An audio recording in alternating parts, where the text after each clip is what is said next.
চাচাক ডাক দেন, বসে বসত লাগে দেন। বসুন।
শুরুর থেকে ঝামেলা, শুরুর থেকে ঝামেলা।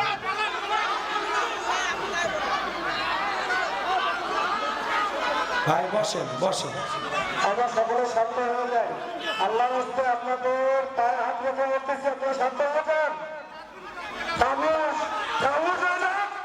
চুপ, একদম চুপ, একটা ঠিক হবে না। কাহিনী দেখে মাথা গরম। তাই বলবে, একটা ঠিক হবে না। সবাই বসেন, সবাই বসে। ঠিক আছে, ঠিক আছে। আপনার মঞ্চে ভালো মানুষ থাকলে বসে রাখেন, আর না হলে আস্তে আস্তে চলে যান। আমার একা অবস্থা।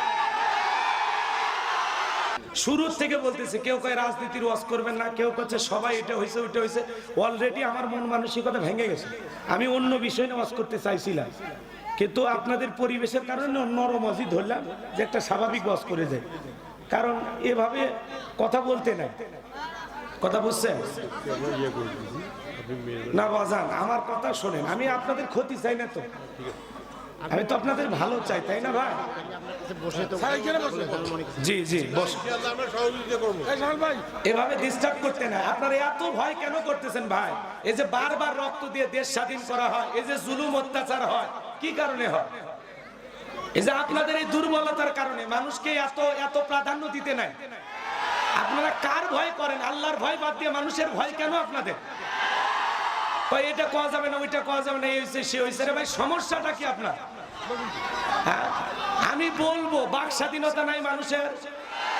আমি কি কাউরে গালি দিছি, বাজে কথা বলছি? তো তাহলে খালি একটু অপেক্ষা করে। তাকবীর দাও, লিল্লাহিল তাকবীর। আমি এই জায়গায় এত বুদ্ধিজীবী আসছে ভাই, হিসাব সারা। এই এলাকার ওয়াজ আর জীবনে না নেওয়াই ভালো, কারণ এই এলাকার মানুষের প্রচুর জ্ঞান। মিজে আমার দাওয়াত দিয়ে নিয়ে আসছেন টাকা পয়সা খরচ করে, কি দরকার? ওয়াজ শুনে বক্তার দাওয়াত দিবেন। আর আমি তো শুরুতেই বলে দিছি বাবা, কোনো ঝামেলা করা যাবে না। আমি প্রথমে একটু ধমক দিয়ে বললাম, তারপরে তো আপনারা সোজা হলেন। এদিক খেয়াল করেন, কিছু লোক আসে দেখতে মুসলমানের মতো, কিন্তু পুরোটাই মুনাফিক। এরা হক কথা সহ্য করতে পারে না। একটা ভালো কাজ কিভাবে নষ্ট করা যায় এই চেষ্টায় থাকে, কথা বলে ঠিক কিনা? চলো আলো ছড়ায়। এরা এই যে সুন্দর আয়োজন করেছে, যে সুন্দর পরিবেশ, সব জায়গায় কিন্তু এত সুন্দর আয়োজন হয় না। এটা কিভাবে বানচাল করা যায়? কিছু লোক মুখোশধারী শয়তান, মানবরূপী শয়তান, ওরা মাহফিলে আসে মাহফিলটাকে বানচাল করার জন্য, কথা বলে ঠিক কিনা? এই জন্য আমরা বলতে চাই, শোনেন, সূরা নিসা 61 নম্বর আয়াতে আল্লাহ তাআলা বলেছেন, নবী আপনি যখন মানুষকে আমার নাজিল হওয়া কিতাবের দিকে ডাকবেন, আমার বিধানের দিকে ডাকবেন, তাকায় দেখবেন এক শ্রেণীর মানুষ পাশ কেটে সরিয়ে যাবে, আপনার কাছেও ভিড়বে না।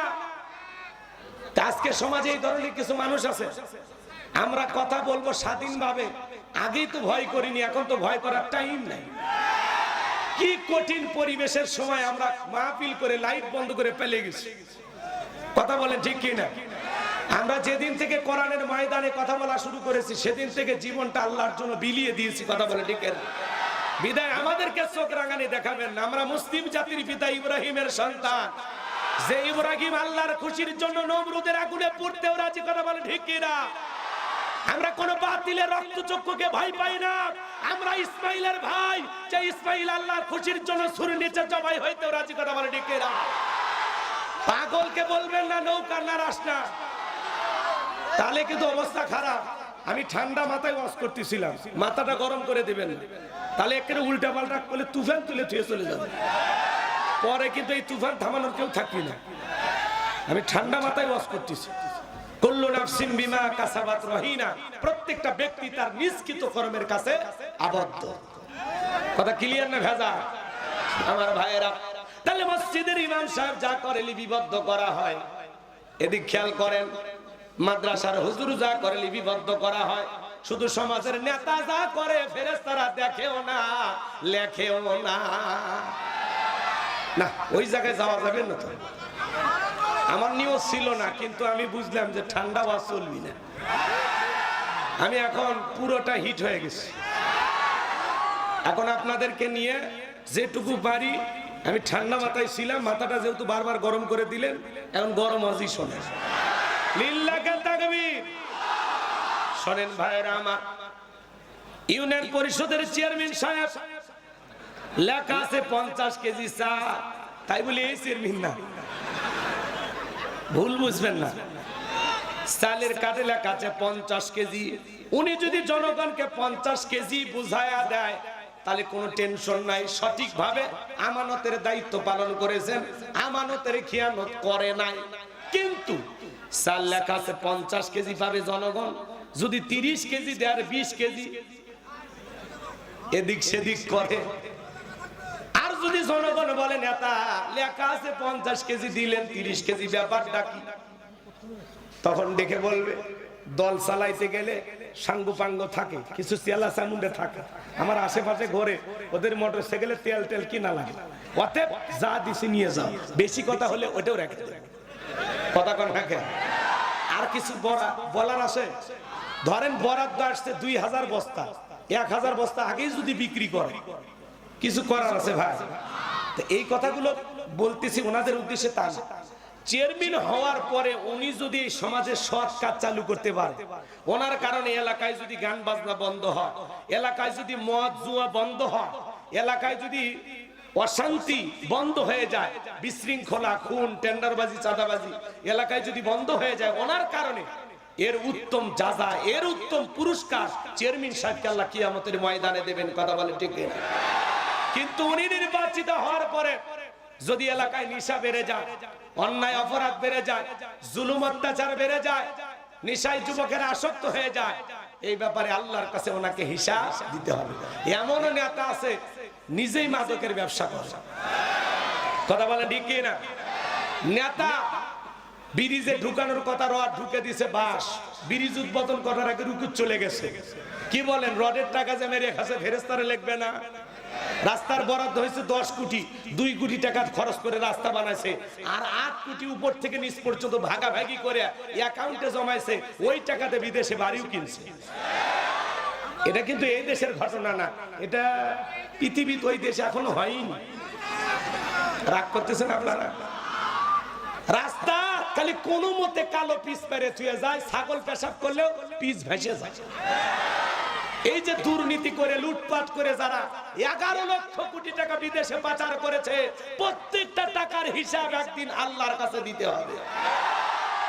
93 বিলিয়ন ডলার ঋণের বোঝা বাংলাদেশের মানুষের ঘাড়ের উপরে চাপিয়ে ধরা পালিয়ে গেছে। বড় বড় কথা বলতো এমপি মন্ত্রীরা, আজকে তাদের গ্যারেজে 5-10 কোটি টাকা দামের গাড়িগুলো পড়ে আছে, এমপি মন্ত্রী নাই। কথা বলেন না কেন? আছে না? হাজার হাজার বিঘা জমি জোর করে গরিব মানুষের কাছ থেকে দখল করে নিয়েছিল, সে হাজার হাজার বিঘা জমি পড়ে আছে, নেতা নাই। কথা বলেন, কথা বলেন।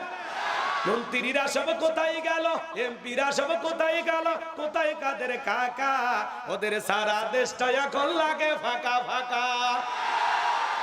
আইন মন্ত্রী আটকে গেল আইনেরই ফাঁকে, দাড়ি সারা দরবেশটারে ভণ্ড ভণ্ড লাগে। শুনেছি ভাই কত নেতা নেত্রী খাইতেছে ভাই ডান্ডা, বিচারপতি কালা মানিকের ফাটিয়েছে নাকি আন্ডা। এটা আমার খবর না, মিডিয়ার খবর। এই বিচারপতি শামসুদ্দিন মানিক আল্লামা সাইদি হুজুরকে মৃত্যুদণ্ডের রায় দিয়েছিল। আমরা বলতে চাই এই বিচারক নামের কুখ্যাত কালামানিককেও ওই একই ট্রাইব্যুনালে মৃত্যুদণ্ডের রায় দিতে হবে। এই বিচারপতি শামসুদ্দিন মানিক সাংবাদিক এক বোনকে অপমান করে রাজাকারের বাচ্চা বলেছিল, ছাত্র আন্দোলনের সমস্ত ছাত্রদেরকে রাজাকারের বাচ্চা বলে গালি দিয়েছিল, কথা বলে ডেকে না।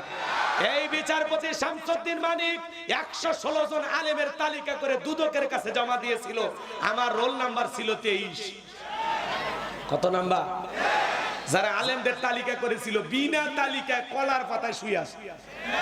পুলিশ যা বলছে যে ভাই কলার পাতায় শুয়ে আছেন, ছাগল কোনটা খাইতেছে কোনটা খায়, বাঁচতে চাইলে জেলখানায় চলেন।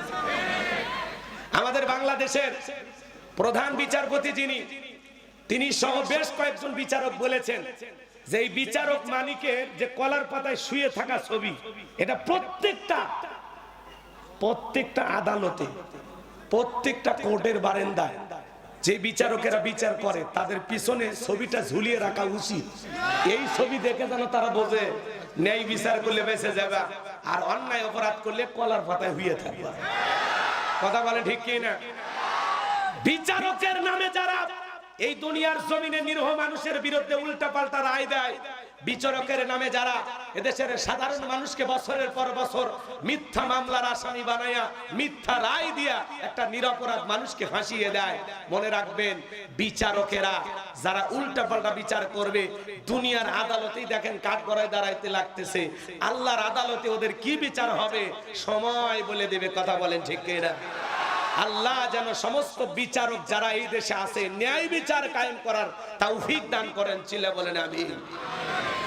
পলকের ঝলক গেল, পলকের ঝলক গেল, থামিয়ে নেটের চাকা, কল লাগে ফাঁকা ফাঁকা। কোথায় গেল সংসদেতে মমতাজের গান, কোথায় গেল হযরত বলা স্বামী ওসমান।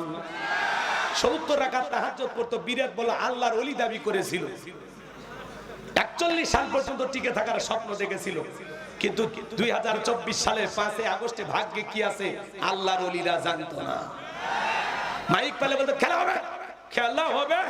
আজকে পুরো বাংলাদেশের মাঠ করে আছে, কিন্তু ওরা নাই। আর একজন কথাই বলতে পারতো না, শক্তি তেমন একটা গায়ে ছিল না, তারপরেও ভেলটামি করিয়া ঠাট্টা বিদ্রুপ করে বলতো খেলা হবে। আছে উনি আছে, সব পালাইছে। একে প্রধানমন্ত্রীর থেকে শুরু করে এমপি মন্ত্রী, আমলা কামলা, নায়ক গায়ক, পেওন, এমনকি ইউনিয়ন পর্যায়ের নেতা কর্মী পর্যন্ত পালিয়ে গেছে। পৃথিবীর ইতিহাসে এমন পতন আর কারো ঘটেনি। কথা বলে ঠিক কিনা? বিশ্বাস করেন, আমি বলতে চাই না, বলতে হলো। রাগ করেছে? তাহলে নেতা যা করতেছে ফেরেশতারা লিখতেছে, জনগণের হক বুঝাইয়া দিলে তার পুরস্কারও পাবে। আর জনগণের সাথে 2 নাম্বারই করিয়া নেতা যদি পেট নীতি রাজনীতি করে, নির্বাচনের আগে সাইকেল কেনার টাকা নেই, মোটরসাইকেল কেনার টাকা নেই, আর নির্বাচিত হইয়া গাড়ি বাড়ি, বাপ রে বাপ, খালি রংপুরে বাড়ি না ঢাকায় পর্যন্ত বাড়ি কিনছে। এমন নেতা আছে বিদেশে বাড়ি, কানাডা আমেরিকায়, টাকা কি জিব্রাইল দিয়ে গেছে।